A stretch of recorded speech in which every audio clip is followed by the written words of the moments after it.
E aí, pessoal? Bom, agora chegou a nossa vez de falar do Estado Novo, que é o período da chamada ditadura Vargas. Bom, conforme nós vimos, Vargas aproveitou-se do plano Coelho, uma invenção deles, né? Uma invenção deles para ter uma desculpa para dar um golpe, e fechou o Congresso, anulou as eleições de 38, novamente destituiu os governadores eleitos, destituiu os prefeitos eleitos, nomeou interventores outra vez. Com isso, era necessária uma nova Constituição. E aí, o grupo político de Vargas elaborou uma carta constitucional, elaborou uma Constituição, a de 37, que ficou conhecida como Constituição do Estado Novo, e também recebeu um apelido sugestivo de polaca. O governo dava a desculpa dizendo que ela era chamada de polaca porque ela se inspirava na Constituição fascista polonesa. Na verdade, ela se inspirou na Constituição polonesa, argentina, portuguesa principalmente, que também era de inspiração fascista, e na Carta del Lavoro, Carta do Trabalho, que é um documento constitucional italiano, também fascista. Mas o apelido polaca não vem daí, não.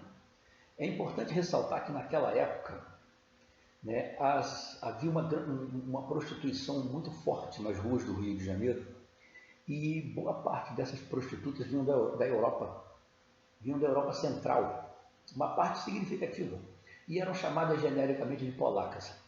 Então, quando o carioca, quando o fluminense, ele batizou, ele apelidou essa Constituição de polaca, é porque mexiam demais nela, é porque ninguém respeitava a Constituição, era mais um escárnio que o governo tentou transformar em outra coisa, mas é um escárnio, um deboche, tipicamente brasileiro.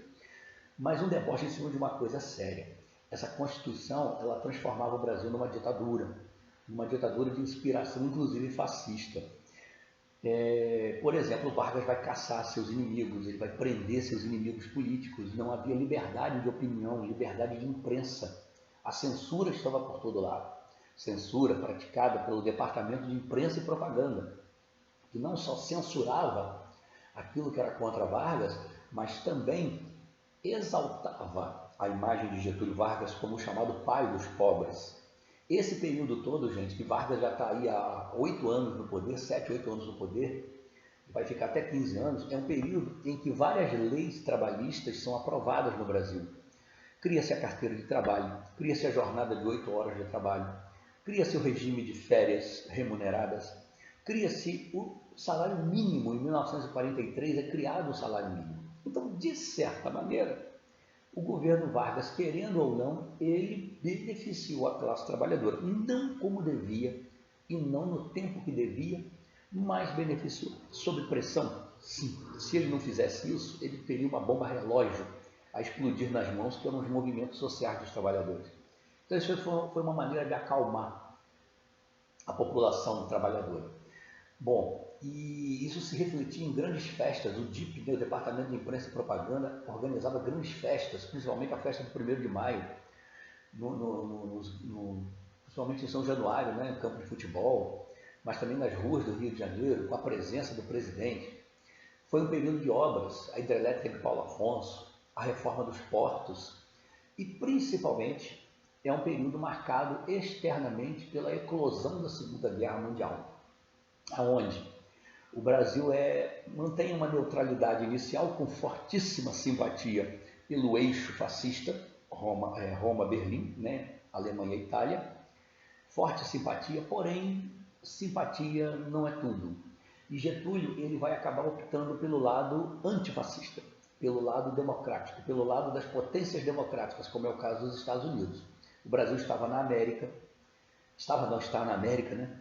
Era muito difícil para o Brasil se posicionar contra os Estados Unidos aqui. E Vargas percebeu que o Brasil tinha a ganhar, como ganhou. O apoio aos Estados Unidos, na verdade, os americanos pagaram por isso. Pagaram construindo a Companhia Siderúrgica Nacional, né, financiando a construção da Companhia Siderúrgica Nacional, a modernização do Exército Brasileiro, de alguns portos, aeroportos, enfim. Né, não foi ruim para o governo essa troca de apoio.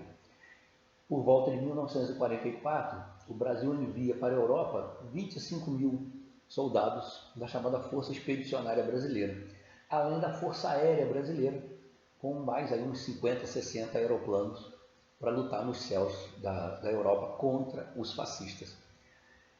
O nosso próximo vídeo, após vocês lerem aí os últimos slides, é um vídeo que vai tratar exatamente da crise e do fim do Estado Novo, a deposição de Vargas. E vocês vão ver que o governo Vargas vai começar a cair em contradição. A oposição vai criar força e eles vão ser obrigados a sair do governo. Até o próximo vídeo.